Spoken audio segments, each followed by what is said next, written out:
এই গরম থাকতে থাকতে এই রান্নাটা একবার হলেও খেয়ে দেখবেন, অসম্ভব মজা লাগে। এই রান্না করতে হলে লাগবে লতি।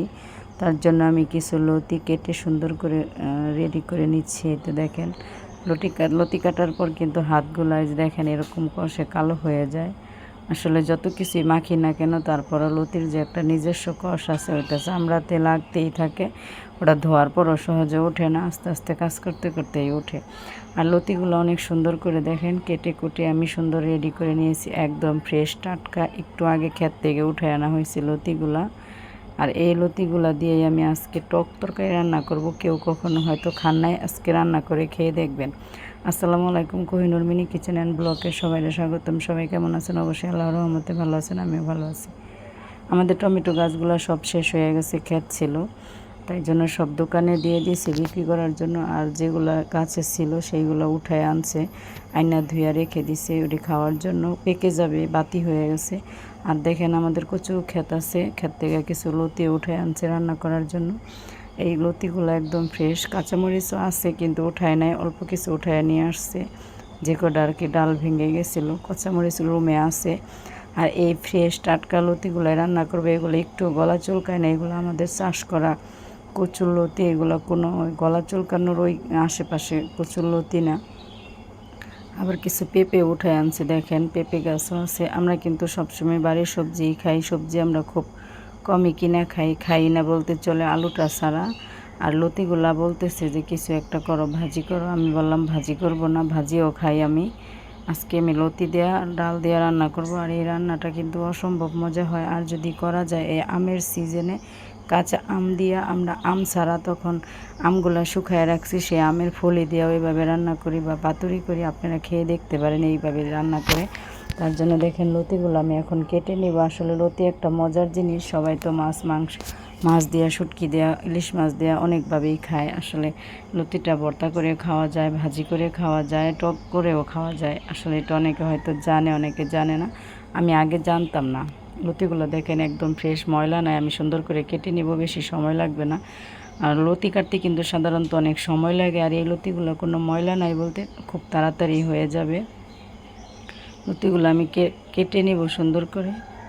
আর লতি যে ভর্তা করে ভাজি করে খাওয়া যায়, এটা আমার শ্বশুরবাড়ি এলাকার কেউ জানে না। আমাদের দেশে আবার ডাল দিয়ে খাওয়া যায়, সেটাও জানে না, আম দিয়ে খাওয়া যায়।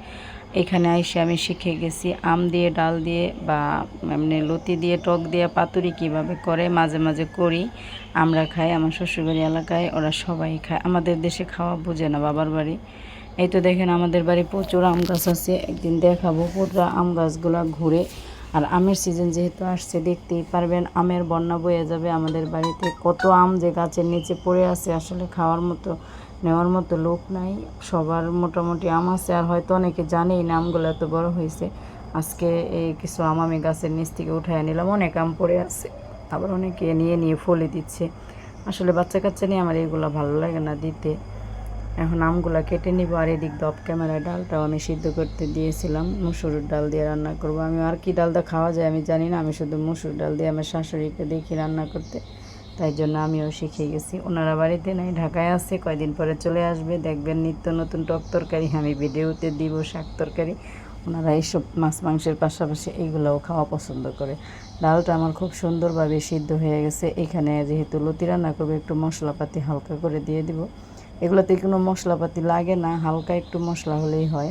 দিয়ে দিলাম স্বাদ মতো লবণ, টক দিব যেহেতু লবণটা ওইভাবে দিতে হবে। আর দিয়ে দিলাম হলুদের গুঁড়ি, হালকা একটু মরিচের গুঁড়ি, আমি কাঁচামরিচ দিব, অল্প একটু ধনিয়া, অল্প একটু জিরার গুঁড়ি দিয়ে দিলাম। আর কিছু দিব না, মানে আমার কাছে যেমন কেমন খালি খালি লাগে, সেই জন্য আমি অল্প একটু দিয়ে দিলাম।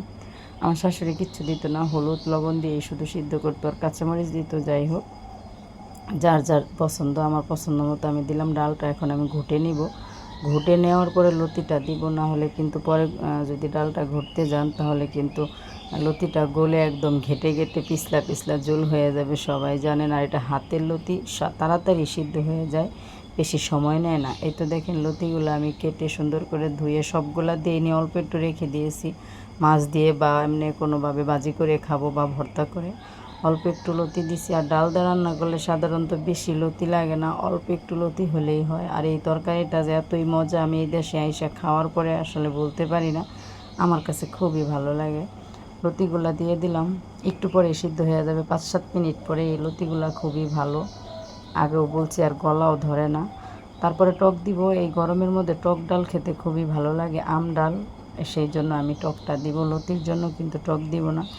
আমার অফ ক্যামেরায় লতিটা হয়ে গেছে, বেশি সময় লাগে না। ওইটা আমি ঢেলে নিয়েছি একটা পাত্রে, আর সেই কড়াইয়ের মধ্যে আমি দিয়ে দিলাম পরিমাণ মতো তেল আর কিছু পেঁয়াজ আর রসুন আমি থেতু করে নিয়েছি, রসুন থেতু মানে ছেঁচে নিয়েছি, আর কুচানো পেঁয়াজও আমি হালকা থেতু করে দিয়েছি। আর যে কোনো বাগারে থেতু করে পেঁয়াজ রসুন দিলে আমার নানু বলতো মজা হয়, আমার মা এই কাজটা করে, আসলে সত্যি মজা হয়। আমি এই কাজটা করার চেষ্টা করি মাঝে মধ্যে, নানির ঐতিহ্য ধরে রাখার চেষ্টা করি। আমার নানির হাতের রান্না খুবই মজা ছিল, আর সেটা পাইছে আমার মা, খালারা সবাই পাইছে। আমার মা মনে হয় একটু বেশিই পাইছে। মা বলছি না, আমার মার হাতের রান্না খুবই মজা। কথা বলতে বলতে রসুন পেঁয়াজটাও আমার একদম ভাজা ভাজা হয়ে গেছে, বাদামি কালার। এখন আমি আম ডাল লতিটা ঢেলে দিব। বন্ধুরা, আমার যদি ভিডিওর এক অংশ একটু অংশ কোনো রকম ভালো লাগে, প্লিজ চ্যানেলটা সাবস্ক্রাইব করে পাশে থাকান, একটু বেশি বেশি শেয়ার করে দিবেন, অল নোটিফিকেশনে ক্লিক করে দিবেন। গরিবের রান্না, হালকা পাতলা এরকম ছোটোখাটো খাবার আপনাদের দোরগোড়া পৌঁছে যাব। যাদের ভালো লাগবে লাইক কমেন্ট শেয়ার করে দিবেন, দেখবেন। যাদের ভালো না লাগবে অবশ্যই তো স্কিপ করে যেতে হবে, আসলে ভালো না লাগলে তো দেখা যায় না, অবশ্যই স্কিপ করে চলে যাবেন।